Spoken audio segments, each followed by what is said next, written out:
ওই দেখো গাইস, আমি স্নেহাদের বাড়িতে চলে এসেছি। আর স্নেহা দেখো ছাদে দাদিরই ভিডিও তোমাদের দেখিয়ে দিচ্ছিলাম। ও ছাদে দাদিরই ভিডিও করছে, তাই জন্য আমি নিচ থেকে ভিডিও একটু করে নিচ্ছিলাম। দুজন মিলে দুজনের ভিডিও করে নিলাম একটু, তারপর চলো উপরে যাওয়া যাক। দেখো আমি ভিজে ভিজে চলে এসেছি স্নেহাদের বাড়িতে। আর যেই কারণে আমি তাড়াতাড়ি করে আসলাম, আমার মাও বলছিল বেরাতে না, বৃষ্টিটা কমলে বেরাতে। আর আমি তাড়াতাড়ি করে চলে এসেছি স্নেহার আমি ভিজবো। আস্তে আস্তে আমি পুরো ভিজে গেছি, স্নান হয়ে গেছি।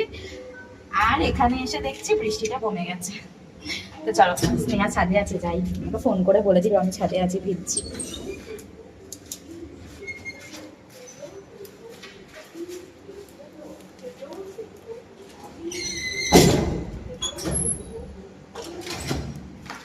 ছাতাটা এখানে রেখে দিই।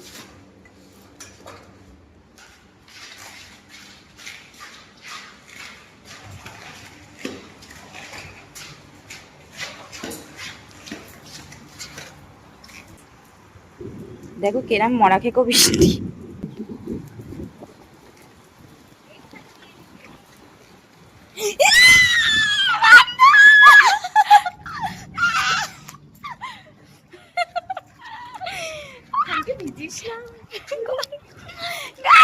কি মজা হচ্ছে, হরে কৃষ্ণ।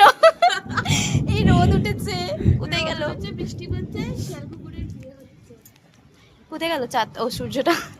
এই হ্যাঁ, তোমরা কেউ শুনেছো রোদ আর বৃষ্টির মধ্যে রোদ উঠলে রোদও উঠেছে, তার মধ্যে বৃষ্টি পড়ছে, তার মানে শিয়াল কুকুরের বিয়ে। আমরা তো ছোটবেলায় এটাই জানতাম। কি মজা হচ্ছে, বাড়িতে থাকলে ভিজতে পারতাম না, ওই জন্য বৃষ্টি হচ্ছে স্নেহাদের বাড়িতে পালিয়ে এসেছি ভিজবো বলে। কিন্তু আস্তে আস্তে বৃষ্টিটা কমে গেছে, পড়ছে অল্প অল্প।